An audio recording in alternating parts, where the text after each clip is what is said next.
5 migrants from Moldova embarked in order to cross the Black Sea to Turkey.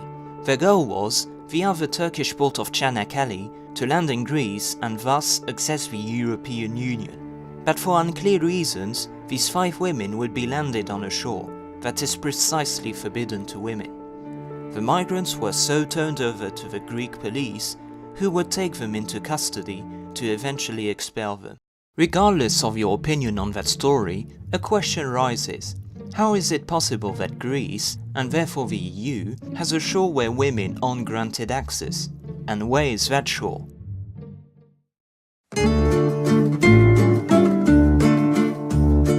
So that shore is situated in Greece, in a region called Chalkidiki, precisely on the Atke Peninsula.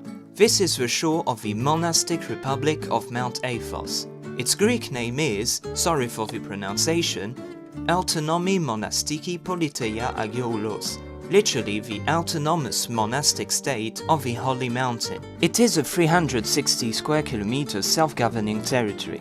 It is not an independent country, but it possesses a particular status within the Hellenic Republic, meaning Greece, different from the peripheries, the Greek administrative regions. It enjoys great internal autonomy, especially on the ancestral law of the Abaton. The territory is in fact a grouping of 20 Orthodox monasteries, hosting since the 9th century monks from Greece, Russia, Bulgaria, Romania, Serbia, currently numbering 2,000.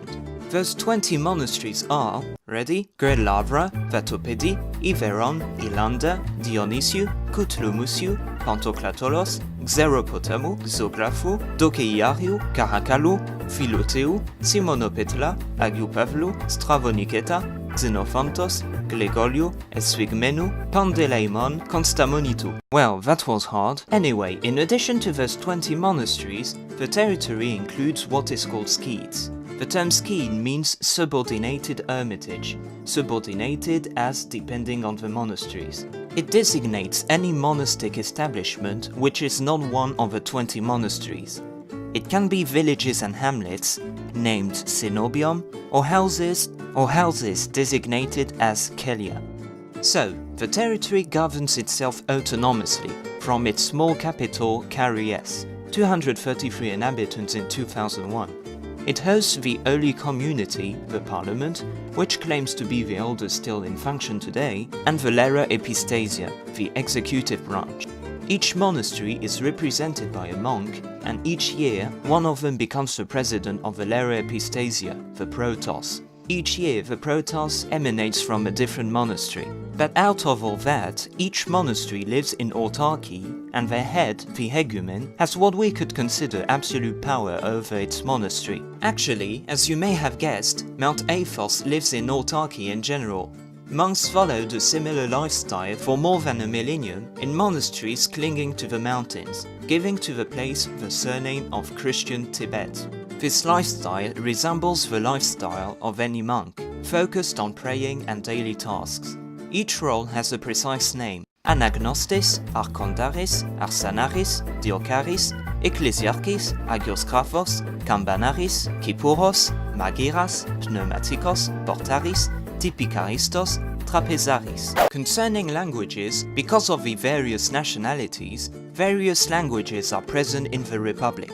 Greek serves as a lingua franca and liturgic language in Greek monasteries, which applies to 17 of the 20 monasteries. The 3 others are used by other nationalities, Xografou for Bulgars, Panteleimon for Russians, Ilanda for Serbs. Romanian was spoken at Grigoriu, but it is today mostly used in the skeets of Podlomu and Lacu. Some other languages were previously spoken: Armenian at Vatopedi, Georgian at Iveron, also known as the monastery of the Iberians, and Latin at Morphinon, which was the monastery of the Amalfitans, Italian Orthodox monks who became Catholic and left Mount Athos as a consequence. The isolation is also temporal, as the monks still use the Julian calendar as well as the Byzantine time.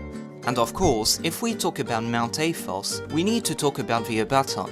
Created around 1045 by the chrysobull of the Byzantine Emperor Constantine IX Monomachos, it is that rule that defines the place's isolation, but also its prohibition to all female creature, in order to prevent any temptation to the monks. I'm not the one saying it. The only exceptions are hens and cats. Of course, that didn't prevent some women from penetrating the territory, for refuge, by accident, or voluntarily by dressing as men.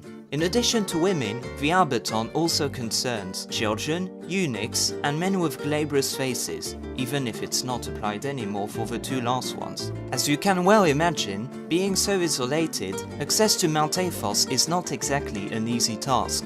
A pass, the Diamonityrion, is necessary to stay there. It has to be collected at the pilgrimage office at Uranopoli, from where boats are leaving for Daphne, the main port of the Republic. Only access by sea is allowed for persons. If you try by land, you would be stopped by a fence. The Diamonityrion is valid for days, but it can be renewed. This is how 120,000 pilgrims each year visit Mount Athos, with however a restriction of 100 Orthodox and 10 non-Orthodox visitors per day, and with no more than one night in the same monastery. Nowadays, Mount Athos is listed as World Heritage by the UNESCO, as it is a curiosity by itself, but also in possession of numerous artifacts, such as frescoes, mosaics, manuscripts, or sacred icons.